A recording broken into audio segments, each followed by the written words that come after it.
சமீபத்தில் நாம் சந்திக்கின்ற சிக்கல் சர்வ சிக்ஷா அபியான்ல நிதி கிடைக்கலன்னு பார்த்தோம். அதை சரியா சொல்லணும்னா சமர சிக்ஷா அபியான்ல தமிழ்நாட்டுக்கு நிதி கொடுக்க மாட்டாங்க. இந்த சமர சிக்ஷா அபியானுக்கு கீழே தான் சர்வ சிக்ஷா அபியான் இருக்கு. எல்லா ஊர்லயும் ஒரு சின்னம் பார்த்திருப்பீங்க. பப்ளிக் பிளேசஸ்ல ஒரு பென்சில் இருக்கும். அந்த பென்சிலுக்கு பின்னாடி ஒரு பையன் உட்கார்ந்துருப்பான் கையில புத்தகத்தோட, முன்னாடி ஒரு பொண்ணு உட்கார்ந்துருக்கும் புத்தகத்தோட. பார்த்திருக்கீங்களா?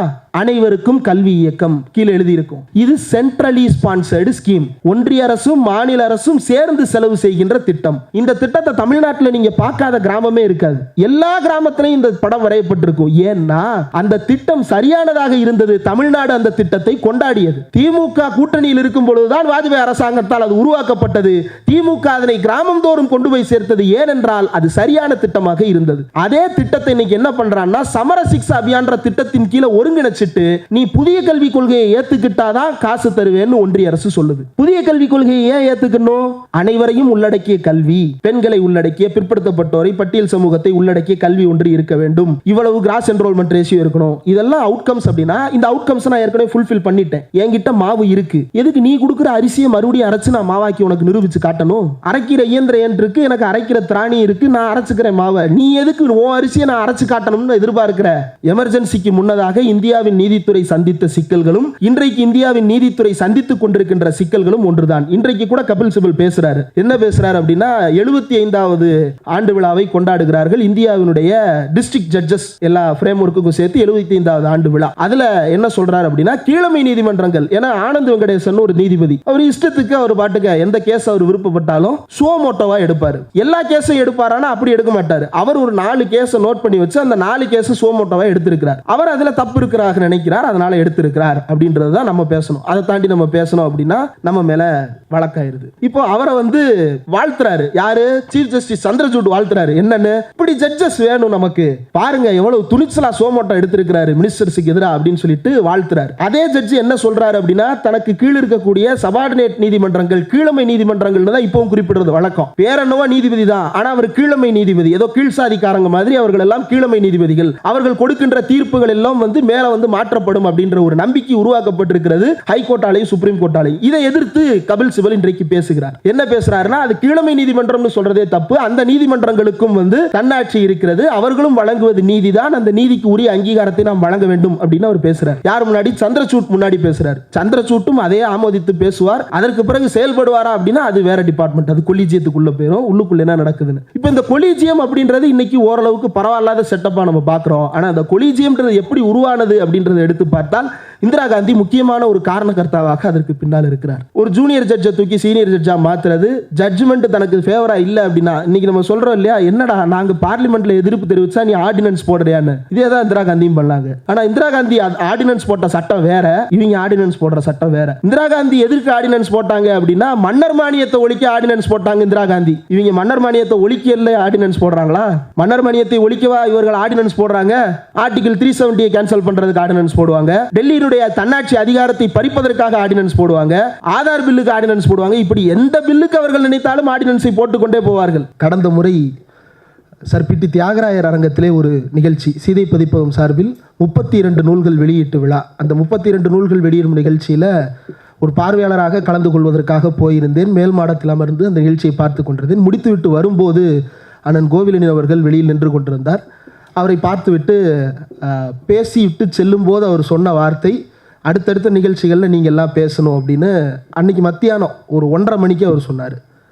இதற்கிடையில் என்ன நடந்தது அப்படின்றது எனக்கு சத்தியமாக தெரியாது.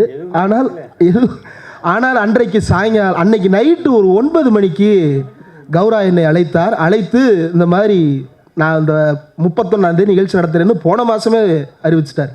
போன மாதமே சொல்லி இன்னும் 1 மாதம் டைம் இருக்குது, புத்தகத்தை நான் கொடுத்துட்றேன், நீங்கள் படிங்க, இத்தனாம் தேதி நிகழ்ச்சி நடத்துகிறோம், அன்பகத்தில் நடத்துகிறோம், நீங்கள் பேச முடியுமா வாங்க அப்படின்னு சொல்லி அழைத்தார். அண்ணன் சொன்ன அன்று மதியம், அன்று இரவே ஐயா கௌரா அவர்களும் அழைத்தார். இந்த கோயின்சிடென்ஸ் ரொம்ப மகிழ்ச்சியை தரக்கூடிய கோயின்சிடென்ட். நம்ம பேரை ஒரே நேரத்தில் 2 ஆளுமைகள் ஒரே விஷயத்திற்காக யோசித்திருக்கிறார்கள் அப்படின்றத சிந்தித்து பார்க்கும் பொழுதே மகிழ்ச்சியாக இருக்கிறது. அதே போல் 15 ஆண்டுகளாக இந்த நிகழ்ச்சிகளை தலைமையேற்று நடத்தி கொண்டிருக்கிறார் அண்ணன். அண்ணன் இன்றைக்கு இருக்கக்கூடிய வேலை பளு அப்படின்றது மற்றவர்களுக்கு தெரியுமா அப்படின்னு தெரியல. ஒவ்வொரு முறையும் பேட்டிக்காக அணுகும் போதும் எங்களுக்கு தெரியும் அவர் எவ்வளவு வேலை பளுவோடு சுற்றி கொண்டிருக்கிறார் அப்படின்ற விஷயம். அவ்வளவு இருந்தாலும் கூட கௌரவ பதிப்பகத்தினுடைய சீதை பதிப்பகத்தினுடைய விழா அப்படின்னு சொல்லி வந்துவிட்டால் அவர் முதல் ஆளாக வந்து நிற்பார். மற்ற எந்த வேலைகளாக இருந்தாலும் இதை முடித்துவிட்டு அடுத்து வைத்துக் கொள்வோம் அப்படின்னு அவருடைய அந்த கமிட்மெண்ட் வந்து என்னை உண்மையிலேயே சிலிர்க்க வைக்கிறது. இந்த நூலை பற்றி பேசலாம் அப்படின்னு நினைக்கிறேன். இறுதி சொட்டு ரத்தமும் இந்திய அரசியலும், அதாவது இந்திரா காந்தியினுடைய இறுதி சொட்டு ரத்தமும் இந்திய அரசியலும். இலக்கிய மாமணி திராவிட இயக்க ஆய்வாளர் திருவாரூர் திருவிடம் அவர்கள் ஒரு திராவிட இயக்க பின்னணி கொண்ட குடும்பத்திலிருந்து வந்தவர், தண்டவாளம் ரங்கராஜன் அவர்களுடைய மரபில் வந்தவர். அவரிடமிருந்து ஒரு இந்திரா காந்தியை பற்றிய ஒரு நூல் வருகிறது அப்படிங்கும் பொழுது இந்த நூலை அவர் என்ன பெர்ஸ்பெக்டிவ்ல ப்ரெசென்ட் பண்ண போறாரு அப்படின்றத வந்து அறிந்து கொள்வதே ஒரு ஆர்வமாக இருந்தது. என்ன நிலைப்பாடு எடுத்து இந்த நூலை நம் முன்னால் வைக்கப் போகிறார் அப்படின்றது. ஆனால் இந்த நூலை நாம் நினைத்து பார்ப்பதை விட இவ்வளவு ஆழமாக, இப்போ ஒரு விஷயத்தை ஒரு சம்பவத்தை எழுதுகிறார் அப்படின்னா வெறுமனே அந்த சம்பவத்தை மட்டுமல்லாமல், இப்போ ஆப்ரேஷன் ப்ளூ ஸ்டாரை பற்றி எழுத போகிறோம் அப்படின்னா ஆப்ரேஷன் ப்ளூ ஸ்டாரில் யாரெல்லாம் சம்மந்தப்பட்டாங்க, அந்த சம்பவம் எதற்காக நடத்தப்பட்டது அப்படின்றது மட்டும் இல்லாமல், ஏன் அந்த நீல நட்சத்திரம், அந்த பகுதியில் என்ன பிரச்சனை நடந்து கொண்டிருக்கிறது, ஆனந்த்பூர் சாஹிப் என்பது எப்படி வந்தது, ஆனந்த்பூர் சாஹிப்பை சுற்றி நடக்கும் அரசியல் என்ன, வரலாற்று ரீதியாக அது எப்படி வந்து அரசியல் ரீதியான நகரமாக இருந்தது, முகலாயர் காலத்தில் எப்படி இருந்தது, அதற்கு முன்னதாக எப்படி இருந்தது, அடுத்து ரஞ்சித் சிங் ஆட்சியில் எப்படி இருந்தது, அதற்கு பிறகு நேருவின் ஆட்சி காலத்தில் எப்படி இருந்தது, கடைசியாக இந்திராவின் ஆட்சி காலத்தில் எப்படி இருந்தது, அதற்கு பிறகு பிந்திரன்வாலே எங்கிருந்து வருகிறார், இவ்வளவு பெரிய வரலாறையும் எழுதிவிட்டு அதற்கு பிறகுதான் இந்த பிந்திரன்வாலே தொடர்பான நிகழ்வுகளுக்கு வந்து சேருகிறார். அந்த வகையில் வந்து நமக்கு அவர் வந்து அறிவூட்டுகின்ற வேலையை மிக சிறப்பாக இதில் செய்து முடித்திருக்கிறார் அப்படின்னு நினைக்கிறேன். அந்த ஒரு நிகழ்வு மட்டுமல்ல, ஒவ்வொரு நிகழ்விலும் கூட இந்திரா காந்தி அம்மையார் ஒரு இடத்தில் இருக்கிறார் அப்படின்னா அந்த இடத்தினுடைய பின்னணி என்ன, அந்த தீன்மூர்த்தி பவன் அப்படின்னா அதனுடைய வரலாறு என்ன, அது எப்படிப்பட்ட இடமாக இருந்தது, யார் யாரெல்லாம் வந்து செல்லும் இடமாக இருந்தது அப்படின்னு அந்த வரலாறுகளை எல்லாம் எப்படி இவ்வளவையும் தொகுத்து எழுத முடிகிறது அப்படின்னு. ஏன்னா ஒரு கதையை எழுதும் பொழுது கிளைகளை யோசிக்க ஆரம்பித்தோம் அப்படின்னா மெயின் நரேஷன்லேருந்து விலகிடுவோம். ஆனால் கிளைகளையும் சரியாக கையாண்டு நேர்கோட்டையும் சரியாக கையாளுவது அப்படின்றது வந்து ஒரு அசாத்தியமான அறிவாற்றல் கொண்ட நபர்களால் தான் முடியும். அதை திருவிடம் அவர்கள் மிகச் சிறப்பாக செய்திருக்கிறார். அவருக்கு அனைவரின் சார்பாகவும் நன்றியை தெரிவித்துக் கொள்கிறேன். இந்திரா காந்தியை பற்றி அவருடைய தொடக்க காலத்திலிருந்து மட்டுமல்ல, அவருடைய மூதாதையர்கள் காலத்திலிருந்து இந்திரா காந்தியினுடைய வரலாறு என்பதை வந்து முழுமையாக விவரித்து அவர் பேசியிருக்கிறார். முழுமையாக இதை நான் ஆய்வு செய்து எல்லா அத்தியாயங்களையும் நான் பேசுவது அப்படின்னா அது வந்து ஒரு நாளில் சாத்தியப்படக்கூடியது அல்ல. அது பல நாட்கள் செமினாராக நடக்க வேண்டியது. ஏனென்றால் இந்திரா காந்தியை பற்றி பார்வைகள் அப்படின்றது 2014க்கு முன்ன வரைக்கும் ஒரு மாதிரி இருந்திருக்கும். 2014க்கு அப்புறம் இந்திரா காந்தியை நாம் எப்படி அணுகுவது அப்படின்றதுல வந்து நம்ம கொஞ்சம் கரிசனத்தோடு சிலர் அணுகணுமோ வரலாற்றில் அப்படின்னு யோசிக்க வைக்கிற அளவுக்கு கொடூரமான வில்லன்களின் ஆதிக்கம் 2014க்கு பிறகு வந்துவிட்ட காரணத்தால் இந்திரா காந்தியை ஆய்வு நோக்கில் அணுக வேண்டிய ஒரு தேவை இருக்கிறது. அதை இந்த புத்தகம் திறந்து வைத்திருக்கிறது. இந்திரா காந்தியை பற்றி இந்த புத்தகத்துக்குள் போகிறதுக்கு முன்னாடி வெளிப்படையாக நாம் எல்லோரும் தெரிந்து கொள்ள வேண்டிய அல்லது வந்து அனைவரும் மனதில் இருக்கக்கூடிய ஒரு விஷயம் என்ன அப்படின்னா, இந்தியா எவ்வளவோ பெரிய சர்வ அதிகாரம் கொண்டவர்களை சந்தித்திருக்கிறது. அவர்கள் எல்லோரையும் வீழ்த்தி இந்தியாவின் மக்களாட்சி, இந்தியாவின் ஜனநாயக குடியரசு என்பது நிலைநாட்டப்பட்டிருக்கிறது. மக்கள் வென்றிருக்கிறார்கள் என்பதுதான் வரலாறு. அந்த வரலாறுக்கு இந்திரா காந்தியும் விதிவிலக்கு அல்ல. இந்திரா காந்தியை மன்னிப்பு கேட்க வைத்தது 2 சம்பவங்கள் நடந்திருக்கிறது. இந்திரா காந்தி தன்னுடைய வரலாற்றில் 2 முக்கியமான இடங்களில் மன்னிப்பு கேட்டிருக்கிறார். ஒன்று, எமர்ஜென்சி அமல்படுத்தியதற்காக அவர் வந்து தமிழ்நாட்டில் வந்து சென்னையில் மன்னிப்பு கேட்டது, கலைஞர் அதனை கேட்க வைத்தார். 2வது மன்னிப்பு சம்பவம் என்பது சங்கராச்சாரியாரை சந்தித்ததற்காக நாடாளுமன்றத்தில் 1966ஆம் ஆண்டு மன்னிப்பு கேட்கிறேன்னு அறிவித்தார். ஏன் இதை சொல்கிறேன் அப்படின்னா, சங்கராச்சாரியாரை அவர் சந்தித்தார், பிரசாதம் வாங்கி சாப்பிட்டார் அப்படின்றதெல்லாம் பெரிய விமர்சனமாக போய்கொண்டிருந்தது. ஏன் அந்த விமர்சனம் போகிறது அப்படின்னா, நமக்கு எல்லாம் நல்லா தெரியும். எப்படி தமிழ்நாட்டில் ஒருத்தர் எப்போ அரெஸ்ட் ஆகி போனாலும் அவரை கூப்பிட்டு பதவி ஏற்க வச்சு வேலையை பார்ப்பாங்க. ஓ பன்னீர்செல்வம்னு ஒருத்தர். அந்த மாதிரி வந்து தேசிய அளவில் குல்சார்லால் நந்தா, நேரு இறந்தாரா, சிண்டிகேட் உடனே குல்சார்லால் நந்தா வாங்க, அடுத்து லால் பகதூர் சாஸ்திரி குல்சார்லால் நந்தா வாங்க அப்படின்னு சொல்லிட்டு அவர் வரவேற்று அப்போ ரொம்ப முக்கியமான நபர் போலன்னு எடுத்து பார்த்தோம்னா அவர் தான் இந்தியாவின் நாடாளுமன்றத்துக்குள் உலாவிய மிகப்பெரும் சங்கிகளில் ஒருவராக குல்சார்லால் நந்தா வேலை பார்த்திருக்கிறார்.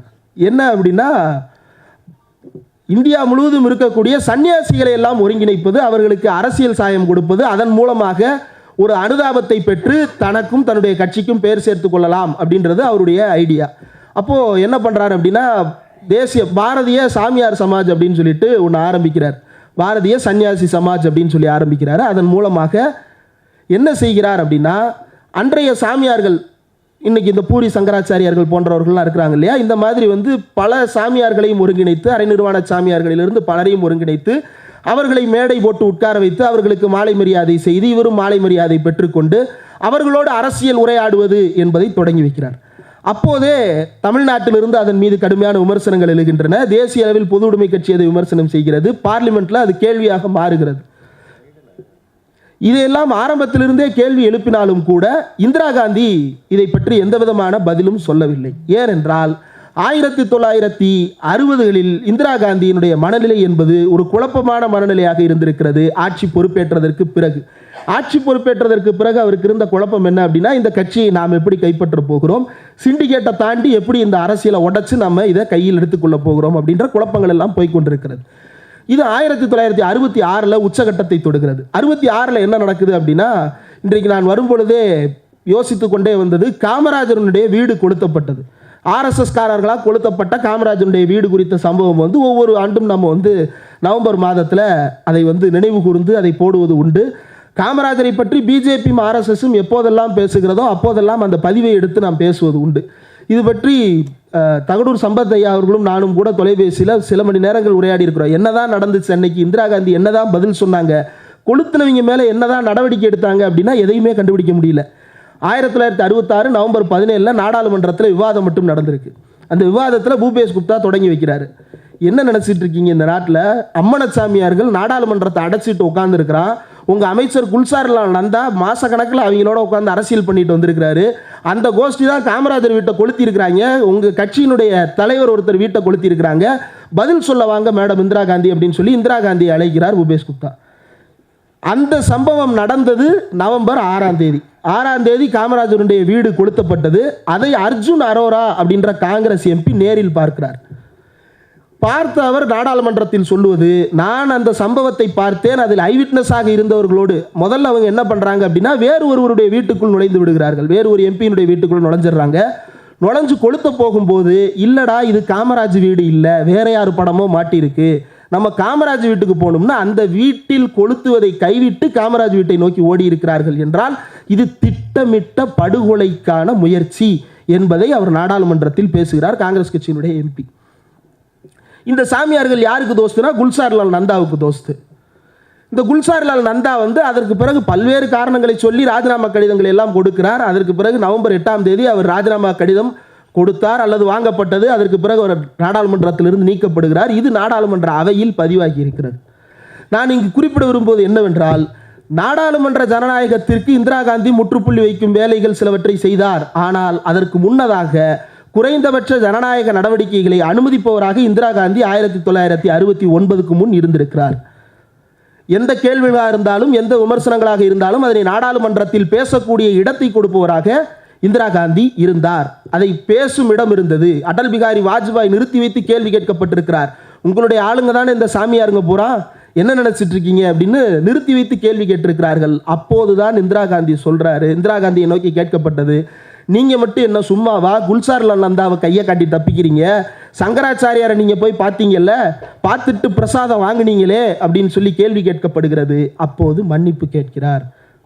ஆனால் மன்னிப்பு கேட்டாலும் கூட தான் சந்தித்ததற்கு வேறு சில காரணங்கள் இருக்கின்றன என்று அவர் சொல்லி தப்பித்தாரே தவிர அந்த சந்திப்பு குறித்து அரசியல் ரீதியாக நான் விவாதிக்க விரும்பவில்லை. இந்த இந்தியாவில் அனைவருடனும் அரசியல் பேச வேண்டிய நெருக்கடி எனக்கு இருக்கிறது அப்படின்றதெல்லாம் இந்திரா காந்தி குறிப்பிடுகிறார். இப்போ இது உள்ளுக்குள் நடந்து கொண்டிருக்கிறது. இதற்கு வெளியில் என்ன போய்கிட்டு இருக்குது அப்படின்னா, அது இந்த நூலில் விரிவாக பதிவாகி இருக்கிறது. சிண்டிகேட்டோட அவருக்கு இருக்கக்கூடிய பிரச்சனை, காமராஜ் அவர்கள் தலைமையிலான சிண்டிகேட் உள்ளுக்குள் என்னென்ன வேலைகளை செய்து கொண்டிருந்தார்கள், அது இவரை எப்படி எல்லாம் பாதித்தது, இவரை அவர்கள் எப்படி அணுகினார்கள், அவர்களை இவர் எப்படி எதிர்கொண்டார் அப்படின்னு. இப்போ அந்த இடத்துல தான் என்னை போன்ற நபர்களுக்கெல்லாம் தெரியாத பல விஷயங்கள், இளந்துருக்கியர்கள் அப்படின்றது நான் இப்போ தான் தேடி படிக்கிறேன். யங் டர்க்ஸ் அப்படின்னு சொல்லிட்டு, old guard versus young Turks அப்படின்னு போட்டு பார்த்தா இன்றைக்கும் கூட அந்த விஷயங்கள் எல்லாம் பதிவாகி இருக்கிறது. நாம் ராகுல் காந்தி சந்திக்கக்கூடிய சிக்கல்கள் எல்லாம் ஏதோ புதுசாக ராகுல் காந்தி சந்திக்கிறாருன்னு நினச்சிட்டு இருக்கிறோம். அது இருக்குது, ஏவோ ஹியூம் காலத்துல இருந்தே இருக்குது, 1919-20களிலிருந்தே அந்த பிரச்சனை தொடர்ந்து கொண்டே இருக்கிறது அப்படின்றது தான். அந்த சிக்கலை இந்திரா காந்தி எப்படி கையாண்டார் அப்படின்ற விதத்தில் தான் இந்தியாவில் காங்கிரஸ் கட்சியினுடைய எதிர்காலம் என்பதே கேள்வி எழுப்பப்பட்டது. அந்த பிரச்சனையை இந்திரா காந்தி ஒரு யங் வெர்சஸ் ஓல்டுன்ற பாலிடிக்ஸாக மாற்ற முற்பட்டார். அதற்கு சந்திரசேகர் உள்ளிட்டவர்கள் எல்லாம் பயன்படுத்தி கொண்டார். அந்த அரசியலில் அவர் வெற்றியும் பெறுகிறார். அன்றைக்கு யங் டர்க்ஸை வச்சு எதில் இருப்பவர்கள் எல்லோரையும் உழைச்சி போற்றணும், அந்த சீட்டு கோபுரங்களை எல்லாம் உழைத்து விட வேண்டும், தான் மட்டும் கோபுரமாக நிற்க வேண்டும் என்கின்ற அரசியலை அவர் முன்னெடுத்தார். அதில் அவர் வெற்றியும் பெற்றார். ஆனால் அது எப்போ பெரிய சிக்கலாக மாறுகிறது அப்படின்னா, இன்றைக்கு நாம் சந்திக்கின்ற நீதித்துறை சிக்கல் என்பதும் அப்போதே தொடங்கியது தான். எமர்ஜென்சிக்கு முன்னதாக இந்தியாவின் நீதித்துறை சந்தித்த சிக்கல்களும் இன்றைக்கு இந்தியாவின் நீதித்துறை சந்தித்துக் கொண்டிருக்கின்ற சிக்கல்களும் ஒன்றுதான். இன்றைக்கு கூட கபில் சிபல் பேசுகிறாரு. என்ன பேசுகிறார் அப்படின்னா, 75வது ஆண்டு விழாவை கொண்டாடுகிறார்கள். இந்தியாவினுடைய டிஸ்ட்ரிக்ட் ஜட்ஜஸ் எல்லா ஃப்ரேம் ஒர்க்குக்கும் சேர்த்து 75வது ஆண்டு விழா. அதில் என்ன சொல்கிறார் அப்படின்னா, கீழமை நீதிமன்றங்கள், ஏன்னா ஆனந்த் வெங்கடேசன் ஒரு நீதிபதி, அவர் இஷ்டத்துக்கு அவர் பாட்டுக்க எந்த கேஸ் அவர் விருப்பப்பட்டாலும் சோமோட்டோவாக எடுப்பார். எல்லா கேஸும் எடுப்பாரானா அப்படி எடுக்க மாட்டார். அவர் ஒரு 4 கேஸை நோட் பண்ணி வச்சு அந்த 4 கேஸை சோமோட்டோவாக எடுத்திருக்கிறார். அவர் அதில் தப்பு இருக்கிறாக நினைக்கிறார், அதனால் எடுத்திருக்கிறார் அப்படின்றது தான் நம்ம பேசணும். அதை தாண்டி நம்ம பேசணும் அப்படின்னா நம்ம மேலே வழக்காயிருது. இப்போ அவரை வாழ்த்துறாரு யாரு? சீஃப் ஜஸ்டிஸ் சந்திரசூட் வாழ்த்துறாரு. என்னன்னு, இப்படி ஜட்ஜஸ் வேணும் நமக்கு, பாருங்க எவ்வளவு துணிச்சலா சோமோட்டோ எடுத்திருக்கிறாரு மினிஸ்டர்ஸுக்கு எதிராக அப்படின்னு சொல்லிட்டு வாழ்த்துறாரு. அதே ஜட்ஜி என்ன சொல்றாரு அப்படின்னா, தனக்கு கீழ் இருக்கக்கூடிய சபார்டினேட் நீதிமன்றங்கள் கீழமை நீதிமன்றங்கள்னு தான் இப்பவும் குறிப்பிடுறது வழக்கம். பேரன்னவா நீதிபதி தான், ஆனால் அவர் கீழமை நீதிபதி, ஏதோ கீழ்சாதிக்காரங்க மாதிரி அவர்கள் எல்லாம் கீழமை நீதிபதிகள், அவர்கள் கொடுக்கின்ற தீர்ப்புகள் எல்லாம் மேலே மாற்றப்படும் அப்படின்ற ஒரு நம்பிக்கை உருவாக்கப்பட்டிருக்கிறது ஹைகோர்ட்டாலையும் சுப்ரீம் கோர்ட்டாலையும். இதை எதிர்த்து கபில் சிபல் இன்றைக்கு பேசுகிறார். என்ன பேசுறாருன்னா, அது கீழமை நீதிமன்றம்னு சொல்றதே தப்பு, அந்த நீதிமன்றங்களுக்கும் தன்னாட்சி இருக்கிறது, அவர்களும் வழங்குவது நீதிதான், அந்த நீதிக்கு உரிய அங்கீகாரத்தை நாம் வழங்க வேண்டும் அப்படின்னு அவர் பேசுறார். யார் முன்னாடி? சந்திரசூட் முன்னாடி பேசுறார். சந்திரசூட்டும் அதே ஆமோதித்து பேசுவார். அதற்கு பிறகு செயல்படுவாரா அப்படின்னா அது வேற டிபார்ட்மெண்ட், அது கொலீஜியத்துக்குள்ள போயிடும், உள்ளுக்குள்ள என்ன நடக்குதுன்னு. இப்போ இந்த கொலீஜியம் அப்படின்றது இன்னைக்கு ஓரளவுக்கு பரவாயில்லாத செட்டப்பாக நம்ம பார்க்குறோம். ஆனால் அந்த கொலீஜியம்ன்றது எப்படி உருவானது அப்படின்றத எடுத்து பார்த்தால் இந்திரா காந்தி முக்கியமான ஒரு காரணகர்த்தாவாக அதற்கு பின்னால் இருக்கிறார். ஒரு ஜூனியர் ஜட்ஜை தூக்கி சீனியர் ஜட்ஜாக மாற்றுறது, ஜட்ஜ்மெண்ட் தனக்கு ஃபேவராக இல்லை அப்படின்னா, இன்றைக்கி நம்ம சொல்கிறோம் இல்லையா, என்னடா நாங்கள் பார்லிமெண்ட்டில் எதிர்ப்பு தெரிவித்தா நீ ஆர்டினன்ஸ் போடுறியான்னு, இதே தான் இந்திரா காந்தியும் பண்ணாங்க. ஆனால் இந்திரா காந்தி ஆர்டினன்ஸ் போட்ட சட்டம் வேறு, இவங்க ஆர்டினன்ஸ் போடுற சட்டம் வேறு. இந்திரா காந்தி எதற்கு ஆர்டினன்ஸ் போட்டாங்க அப்படின்னா, மன்னர் மானியத்தை ஒழிக்க ஆர்டினன்ஸ் போட்டாங்க இந்திரா காந்தி. இவங்க மன்னர் மானியத்தை ஒழிக்கல ஆர்டினன்ஸ் போடுறாங்களா? மன்னர் மானியத்தை ஒழிக்கவா இவர்கள் ஆர்டினன்ஸ் போடுறாங்க? ஆர்டிகிள் 370 கேன்சல் பண்ணுறதுக்கு ஆர்டினன்ஸ் போடுவாங்க, டெல்லியினுடைய தன்னாட்சி அதிகாரத்தை பறிப்பதற்காக ஆர்டினன்ஸ் போடுவாங்க, ஆதார் பில்லுக்கு ஆர்டினன்ஸ் போடுவாங்க. இப்படி எந்த பில்லுக்கு அவர்கள் நினைத்தாலும் ஆர்டினன்ஸை போட்டுக்கொண்டே போவார்கள். சமீபத்தில் முக்கியமான ஆர்டினன்ஸ் போட்ட பில் அப்படின்றது டெல்லியினுடைய தன்னாட்சியை பறிக்கக்கூடியது அப்படின்றது தான். இப்போ இந்திரா காந்திக்கும் இதற்கும் ஒப்பீடு இருக்கிறதான இருக்கிறது. இந்திரா காந்தி 356 தான் நினைத்தது போல பயன்படுத்தி ஆட்சிகளை கலைத்து கொண்டே இருந்தார். அதை பற்றி விரிவாக பதிவு செய்யப்பட்டிருக்கிறது. அதற்கு பின்னால் இருக்கக்கூடிய காரணிகள் என்ன, ஜம்மு காஷ்மீர் ஏன் ஆட்சி கலைக்கப்பட்டது, திமுகவுடைய ஆட்சி ஏன் கலைக்கப்பட்டது, பஞ்சாப் ஏன் 3ஆக பிரிக்கப்பட்டது அப்படின்றதையெல்லாம் விரிவாக அதனுடைய சமூக அரசியல் தளத்திலிருந்து அந்த சாதிய வட்டாரங்களில் இருந்துமே கூட பல்வேறு நுட்பமான சில குறிப்புகள் இந்த நூலில் இடம்பெற்று இருக்கின்றன, ஏன் பிரிக்கப்பட்டது அப்படின்றது குறித்து.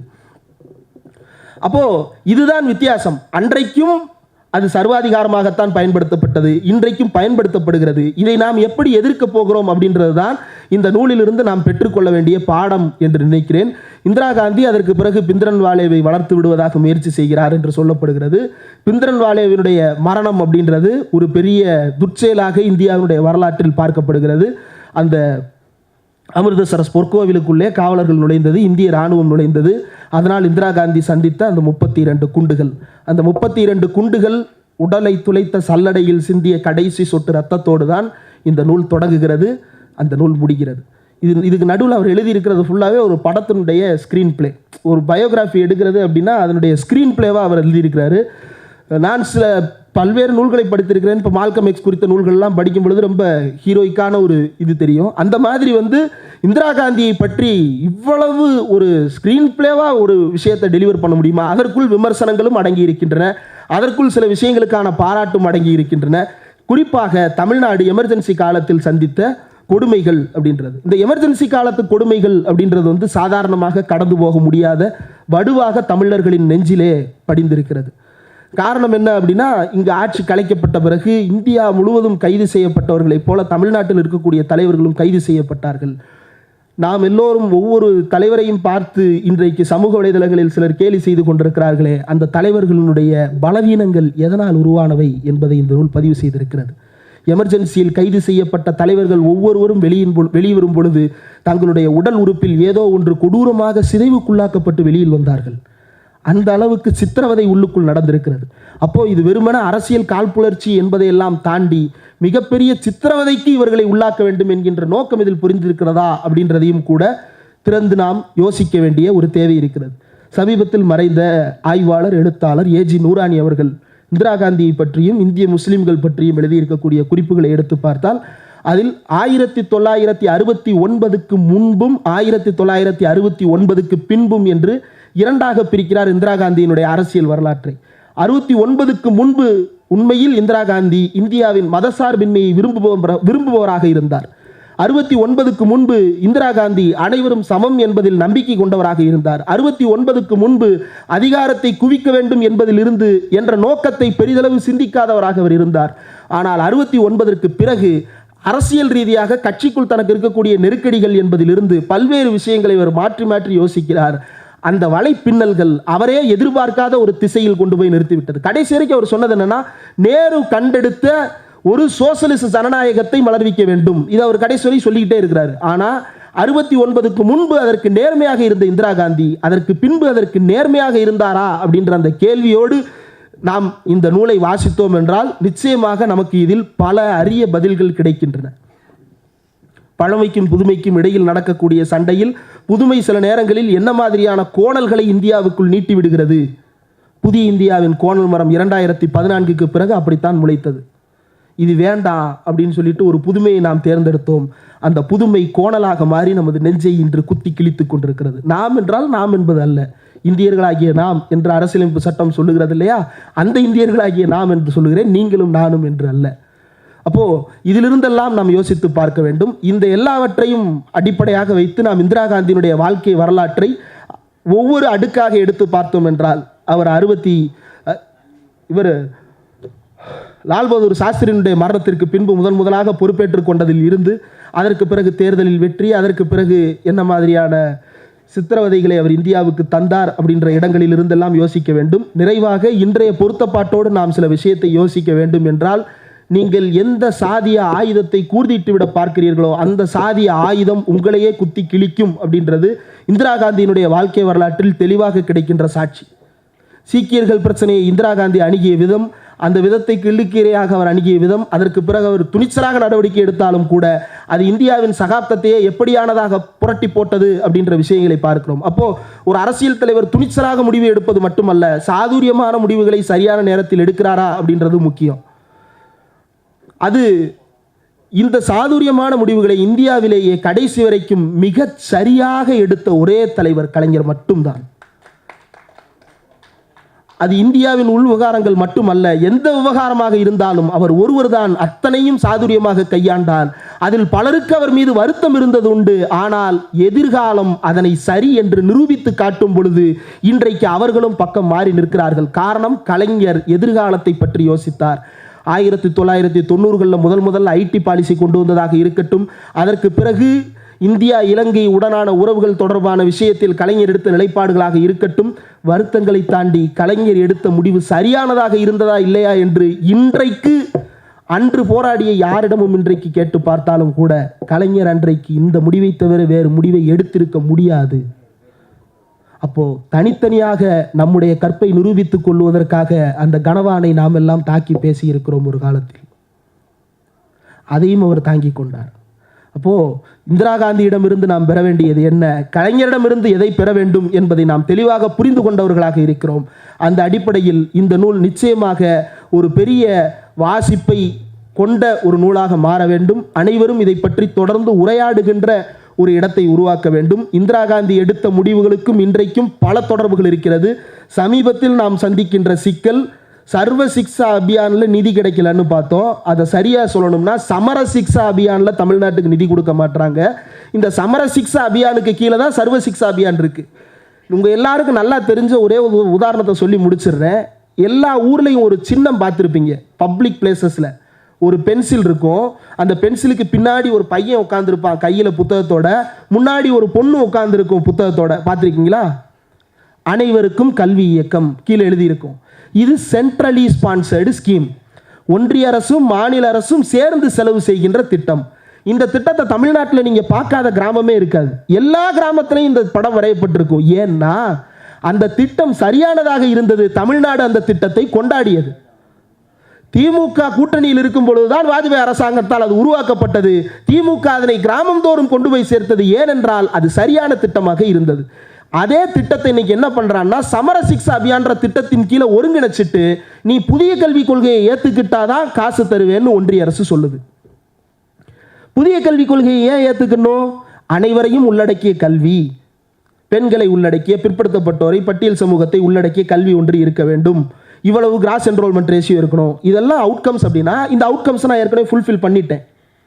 என்கிட்ட மாவு இருக்கு. எதுக்கு நீ கொடுக்குற அரிசியை மறுபடியும் அரைச்சு நான் மாவாக்கி உனக்கு நிரூபித்து காட்டணும்? அரைக்கிற இயந்திரம் ஏன் இருக்கு, எனக்கு அரைக்கிற திராணி இருக்கு, நான் அரைச்சிக்கிறேன் மாவை. நீ எதுக்கு உன் அரிசியை நான் அரைச்சு காட்டணும்னு எதிர்பார்க்கிற? இதுதான் தமிழ்நாடு எழுப்புகின்ற கேள்வி. நிதியை தரமாட்டேன் என்கிறது. இதற்கும் இந்திராவுக்கும் தொடர்பு இருக்கிறது. இந்த சிக்கல்களுக்கும் இந்திராவுக்கும் தொடர்பு இருக்கிறது. இதனையும் நாம் ஆய்வு செய்ய வேண்டும். அப்போ இந்த சிக்கல்களை அடுத்து நாம் எப்படி சமாளிக்க போகிறோம் அப்படின்னா, இந்த சிக்கல்களை தொடர்ந்து எதிர்க்கின்ற ஒரே இயக்கமாக திமுக மட்டும்தான் இருக்கிறது. இந்த சிக்கல்களை தொடர்ந்து மக்கள் மத்தியில் பரப்புரை செய்கின்ற இயக்கமாக திமுக மட்டும்தான் இருக்கிறது. அந்த அடிப்படையில் தான் சொல்கிறேன், இந்த நூலையும் தொடர்ந்து வாசிக்கின்ற பழக்கம் நமக்கு வந்து சேர வேண்டும். இந்த நூலை வாசித்து இதில் இருக்கக்கூடிய பல்வேறு விஷயங்களை ஆய்வு ரீதியாக நாம் அணுகினால் நாம் எதிர்காலத்தில் சந்திக்கின்ற சிக்கல்களையும் தீர்த்து கொள்வதற்கு இந்த நூல் உதவிகரமானதாக இருக்கும். அரசியல் ரீதியான ஞானத்தை பெறுவதற்கும், அன்றைய காலகட்டத்தில் என்னென்ன சம்பவங்கள் எல்லாம் நடந்தது, எனக்கு புத்தகத்தை தொடர்ந்து படிக்க ஆரம்பிச்சோடனே ஏதோ நாவலுக்குள்ள ஒரு புதினத்துக்குள் குதித்தது போன்ற ஒரு உணர்வு வந்துருச்சு. அந்த அளவுக்கு அந்த புத்தகம் வந்து உள்ளே இழுத்து விடுகிறது. இந்திரா காந்திக்கு பக்கத்திலேயே என்னை வைத்து இந்த புத்தகம் உரையாடி கொண்டே போகிறது. இந்திரா காந்தி காலையில் எழுந்ததிலிருந்து சாகும் வரைக்கும் என்னெல்லாம் பண்ணார் அப்படின்னு இந்திரா காந்தி கூடவே என்னை வந்து இன்னைக்கு விஆர் பார்க்குறோம் இல்லையா, அது விஆர் தானே, விர்ச்சுவல் ரியாலிட்டி கண்ணில் படம் போட்டு பார்ப்போம். அந்த மாதிரி இந்த புத்தகம் நம்மை அழைத்து செல்லுகிறது. இந்த நூலை தந்த திரு ஆர் திருவிடம் அவர்களுக்கும், இந்த நூலை பதிப்பித்த கௌரா அவர்களுக்கும் என்னுடைய நெஞ்சார்ந்த நன்றியை தெரிவித்துக் கொள்கிறேன். நேரத்தின் அருமை கருதி இத்துடன் என்னுடைய உரையை நிறைவு செய்து கொள்கிறேன். நன்றி.